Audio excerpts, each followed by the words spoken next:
Bonjour à tous, bienvenue dans cette nouvelle vidéo du jeudi, quel plaisir de vous retrouver. On vous souhaite une merveilleuse année 2021, c'est la première vidéo de l'année. L'année 2020 elle a été difficile pour beaucoup de gens, y compris pour nous. Donc voilà, on oublie tout ce qui s'est passé, on se focus sur de nouveaux objectifs. Ça va être une super année, on croise les doigts, on espère que ça va mieux se passer. En tout cas, tout de suite là maintenant, on est en Ukraine, on est avec Sol, on part explorer un bunker de la défense civile. On est parti tout de suite, on y va. And I don't remember for how long have you been exploring? How long? Yeah, when did you started? I think it was the year 2008 or 2009. Nice. First exploration was at school.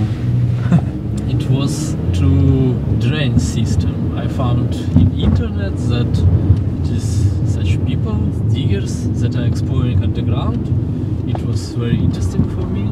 Avant de commencer cette exploration, petite remise en contexte, la guerre froide s'installe progressivement après la fin de la Seconde Guerre mondiale et elle oppose deux blocs. À l'ouest, les États-Unis et ses alliés membres de l'OTAN, et à l'est, l'Union soviétique, ses pays satellites et ses alliés d'Asie.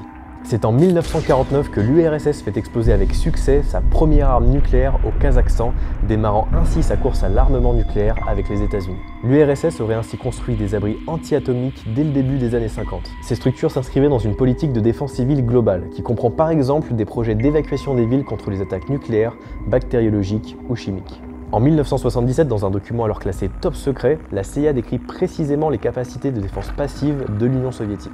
Le rapport fait part de ces nombreux abris anti-atomiques destinés aux civils et aux dirigeants, y compris au niveau local. La plupart des points stratégiques en URSS pouvaient être opérés à distance, sous terre, comme par exemple la centrale électrique de Kharkov en Ukraine. Et c'est d'ailleurs l'un de ces abris civils qu'on s'apprête à explorer, mais pour l'instant, il faut qu'on trouve l'accès.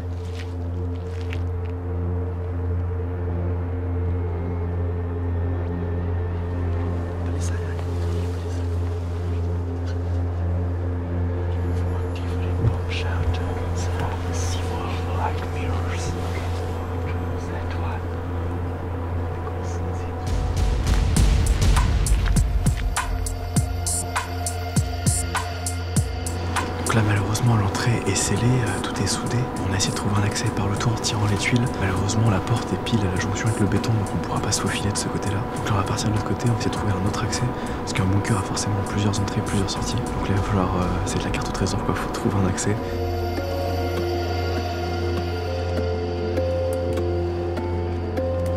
Sympa cette ambiance là avec la buée et tout. La buée, la brume. La buée c'est sur la lentille d'objectif.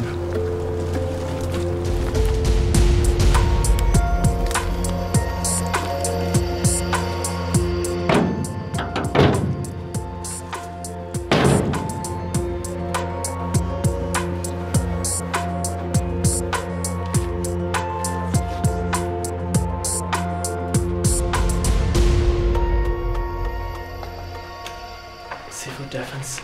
See, there's a real it's a nuclear bomb or the aircraft attack.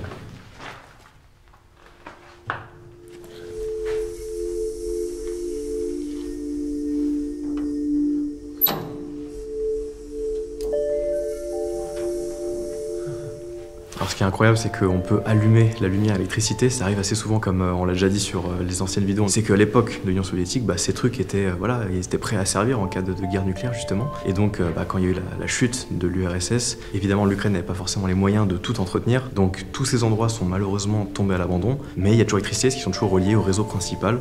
Donc c'est ça qui est fou, c'est que tu arrives, t'enclenches un bouton, tu as des lumières qui s'allument. Donc là on va essayer d'explorer. Je ne connais pas du tout l'endroit, mais ça a l'air très très grand. Sol nous a dit que c'était un bunker qui était principalement pour une fabrique de chaussures qui était à côté. Il y a plein de pièces, tout est allumé, maintenant il n'y a plus qu'à explorer. Il n'y a qu'une ampoule qui marche, mais ça permet d'éclairer. Puis là t'as un joyeux bordel, il va falloir un peu regarder ce qu'il y a dessus. Mais il y a beaucoup de cartes et sûrement des points stratégiques ou comment les bâtiments étaient reliés en tout cas. Parce que souvent un bunker relie plusieurs bâtiments, plusieurs manufactures. Donc là j'imagine que celui-là était sûrement relié à plusieurs accès. Donc peut-être qu'en fouillant on aura les infos, donc on va essayer de voir un peu ce qu'on peut trouver ici. Du coup mec, j'ai trouvé qu'une seule date pour l'instant, en 1987. Je sais pas si c'est la plus récente ou la plus vieille date. On va essayer de voir un peu plus dans les documents ce qu'on peut trouver. Mais déjà 87, ouais, c'est juste avant l'effondrement du bloc de l'Est. On va continuer à chercher, mais c'est un bunker plus ou moins récent par rapport aux autres qu'on a pu faire dans le même esprit.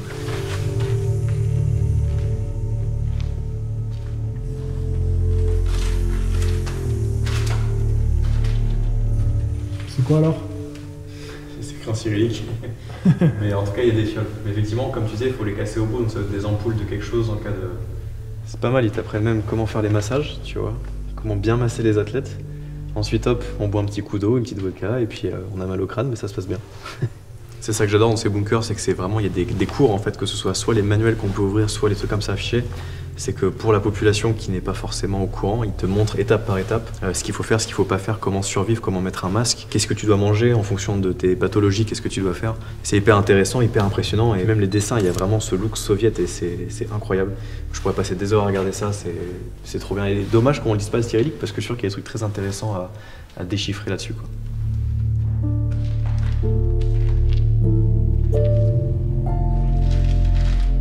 C'est-à-dire que sans comprendre le cyrillique, c'est un peu compliqué. Et en même temps, c'est vrai qu'il y a des jolis dessins, donc ça s'apprécie comme ça. Mais faut clairement que j'apprenne le russe. Là, on en a qui ont été sortis des stocks, et vous voyez qu'ils ont quand même pris cher dès qu'ils sont pas dans les boîtes. Là, tout ça, c'est de la moisissure. Donc à l'intérieur, on a un masque à gaz. On va avoir une recharge au fond, un filtre. Et voilà, faut éviter de trop respirer, parce que c'est quand même resté moisi pendant 30 ans, donc c'est un coup à respirer des champignons qui vont créer une nouvelle forme de coronavirus.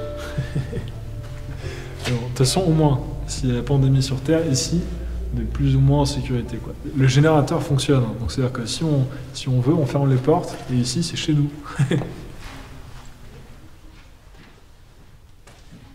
Revenons-en à l'histoire et au fonctionnement de ce lieu. Un abri anti-atomique est destiné à protéger ses occupants des effets mécaniques et thermiques d'une explosion nucléaire, ainsi que des retombées radioactives, leur permettant de survivre un certain temps avant de regagner la surface. On peut diviser les abris en deux types. L'abri anti-retombée simple, qu'on appelle le Fallout Shelter, comme le jeu vidéo, et l'abri anti-retombée résistant au souffle d'une explosion proche, qu'on appelle le Blast Shelter, c'est quand même beaucoup plus court. Le Blast Shelter correspond généralement à des installations militaires stratégiques comme des postes de commandement avec une construction dite lourde, et on n'en compte que quelques-uns par pays. Le Fallout Shelter est plutôt destiné aux civils qui, même très loin des cibles stratégiques, seraient exposés au risque mortel des retombées nucléaires. Ils ne sont pas nécessairement enfouis dans le sol, n'ont pas forcément des murs de plusieurs mètres d'épaisseur ou de gigantesques portes blindées, à moins qu'ils soient situés à côté de cibles potentielles, comme par exemple des grandes villes, des bases militaires ou des zones industrielles, ce qui semble être le cas dans le bunker actuel. Le stockage, ouais. Ah, c'est con, ça a été... Il y a des mecs qui ont foutu le bordel, là, qui ont tout vandalisé.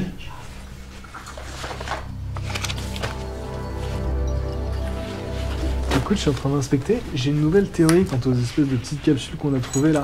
Tu sais quoi, on va tout de suite demander à Sol. Mais je crois qu'en fait, c'est des trucs que tu testes. Enfin, en gros, c'est... Tu les as sur toi, et si elles sont contaminées, tu le sais. It's a military device for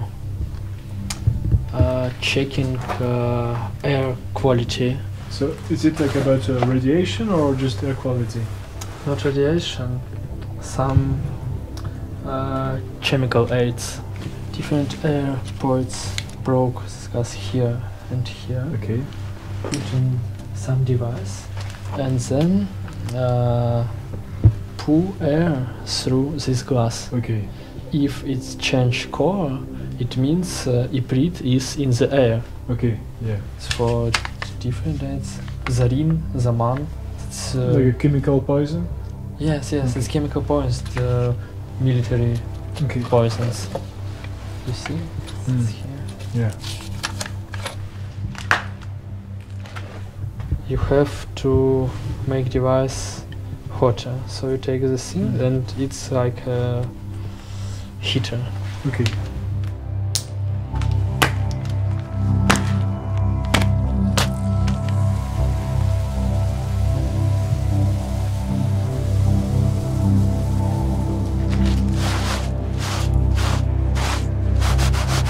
Bon alors finalement, ça nous a expliqué, c'est pas pour les radiations, mais davantage pour tester la qualité de l'air et tester surtout l'absence de gaz chimique, de gaz militaire qui pourrait mettre en danger tout le monde, comme le gaz sarin. Donc c'est bon, on a pu avoir une petite démo.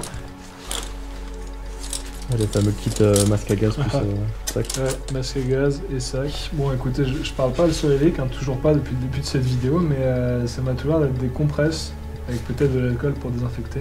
Ou un truc qui désinfecte, quoi. Une sorte de bétadine, quoi. Voilà. Bah, ça, c'est du stock. Hein. tous les masques par terre.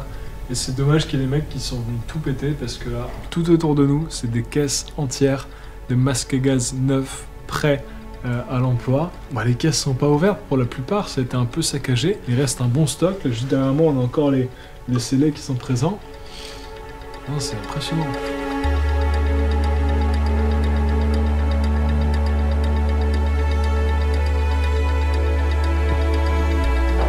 Ici on a des stocks de bottes, mais surtout ce qui est intéressant c'est qu'en termes de date là sur les containers on a 1999, donc ce qui voudrait dire que tout ce bunker a été en service même après l'effondrement de l'URSS. Mais de ce que nous disait Sol, c'est qu'apparemment l'endroit va être détruit et par rapport à toute la zone qui est en construction dans la ville, et ils pensent que malheureusement ce bunker va très prochainement disparaître. On va faire plein de photos, plein d'images, comme ça on aura une dernière trace, un dernier souvenir de ce que c'était cet endroit-là.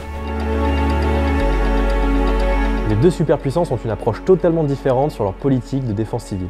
Les États-Unis, ils optent plus pour une protection civile individuelle, donc ils encouragent la population à construire elle-même ses propres abris personnels, dans leur jardin, dans leurs cours, dans leur sous-sol. En Union soviétique, c'est tout l'inverse. Tous les abris anti-atomiques étaient conçus, construits et équipés par l'État. La plupart des abris ont été construits dans les sous-sols des bâtiments et les plus grands étaient situés dans les usines et les administrations municipales. Les stations de métro ont également joué un rôle très important dans la protection des civils. Le métro de Kiev par exemple est l'un des plus profonds jamais construits, 100 mètres de profondeur, équipé pour servir d'abri pour des milliers de personnes. Les stations de Moscou et Saint-Pétersbourg étaient également considérées comme des abris parfaits. En Union soviétique, on estime qu'il y avait des abris souterrains pour 66% de la population, soit 200 millions de places. En comparaison, la Suisse comptait, sans prendre en compte les abris militaires, un degré de couverture égal à 114% de sa population. La France, quant à elle, compte seulement 1000 abris antinucléaires, dont 600 militaires et 400 sont privés. Le degré de couverture civile en France est proche de zéro. Vive la France. Il y a trop de choses. C'est vrai qu'il y a tout l'équipement qu'il faut et ouais, c'est que des masques à gaz partout en fait.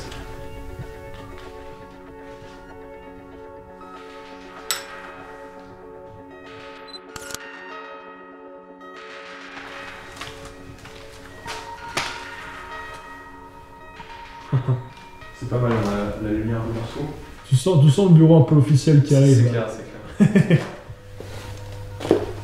Là, effectivement, je pense que c'était vraiment la pièce principale de commandement avec les officiels. Ah, donc là tu l'as éteint.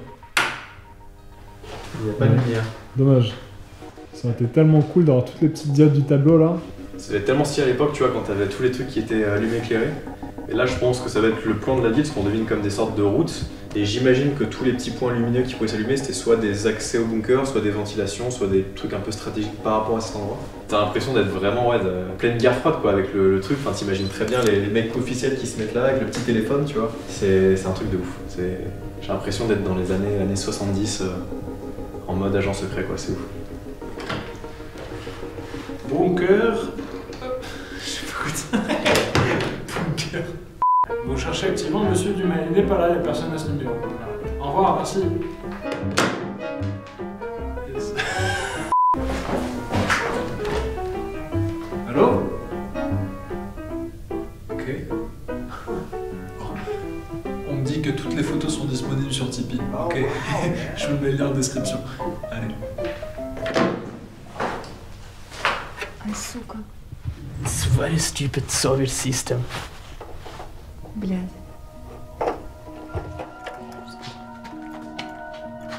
Okay. Maybe if you just stand in front of me and you do like this. Like this and Yeah. it from.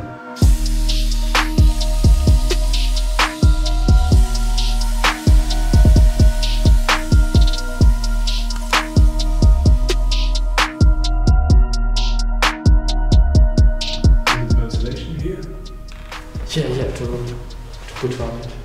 Donc là, les amis, c'est le générateur de secours, c'est-à-dire qu'en cas de coupure générale de la ville, pour que le bunker puisse être en autonomie, il a son propre générateur qui lui fournira donc de l'électricité pour alimenter à la fois l'électricité justement et aussi les systèmes de filtration de l'air. Il y a le carburant qui est juste dans la pièce à côté et ça devait faire un sacré boucan, mine de rien.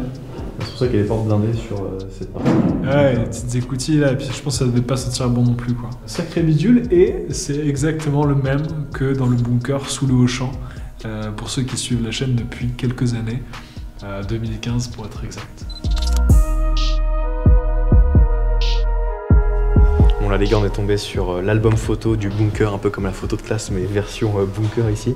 Et c'est impressionnant parce que c'est les photos d'époque directement. Tu vois en fait tous les gens qui étaient plus ou moins associés avec ce bunker, qui essayaient tous les équipements, comment mettre le masque à gaz, comment transporter les blessés. On voit leur sacoche là, avec tous les respirateurs. Donc en fait tu vois exactement tout ce qu'ils faisaient. Tu vois les officiels aussi qui apprenaient comment se servir du matériel. On voit la salle de commandement qu'on a vue tout à l'heure et t'as tout. Et tu vois d'ailleurs en arrière-plan, c'est marrant, il y a toujours un tableau avec la tête de Staline. Donc là t'es vraiment plongé directement à l'époque de ce bunker, de la guerre froide. Et c'était des vrais entraînements limite comme à la Légion, quoi. C'était des groupes de 15, ils partaient comme ça en voie en forêt. Et ils testaient comme ça l'équipement, ce qui fait que à force d'entraînement, ça devient un automatisme. Et le jour où il y a potentiellement une guerre nucléaire, on sait que ces gars-là ont été efficaces, rapides à enfiler justement tout l'équipement. C'est dingue en fait de tomber sur un album photo comme ça du bunker.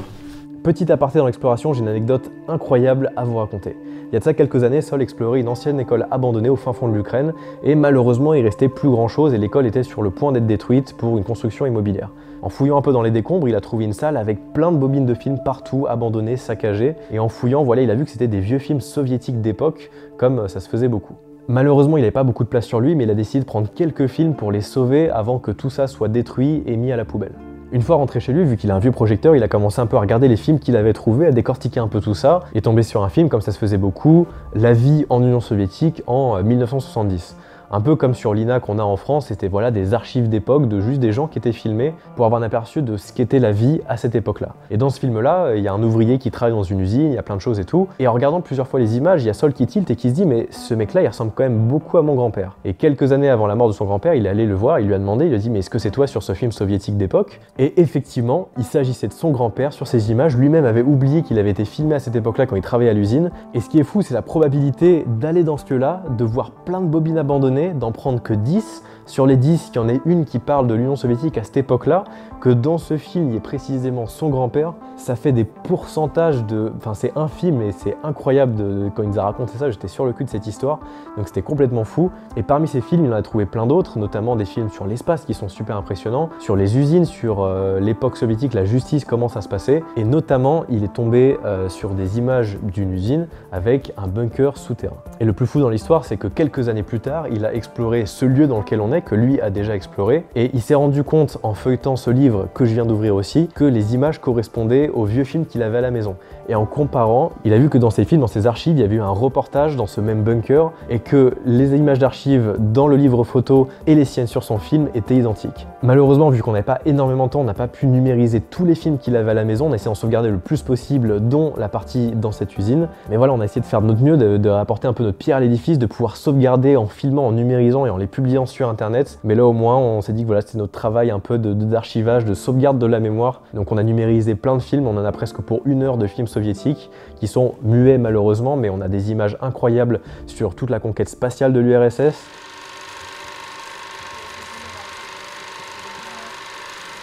Bon, Sol nous disait que ces petites pilules là, juste là, si tu prends la pilule rouge, tu vas avoir des effets d'hallucination justement, mais c'est assez stupide et c'est pour ça que c'est volé, pour aller se shooter. Mais c'est un truc que tu sais pas, t'as aucune idée des effets que tu peux ressentir avec ça. Donc bon, je vous encourage à pas aller voler les pilules rouges, ok? Sous peine de vous retrouver dans la matrice, ça c'est pas cool ça. Bon, il est temps. L'exploration n'a qu'un temps, on y va.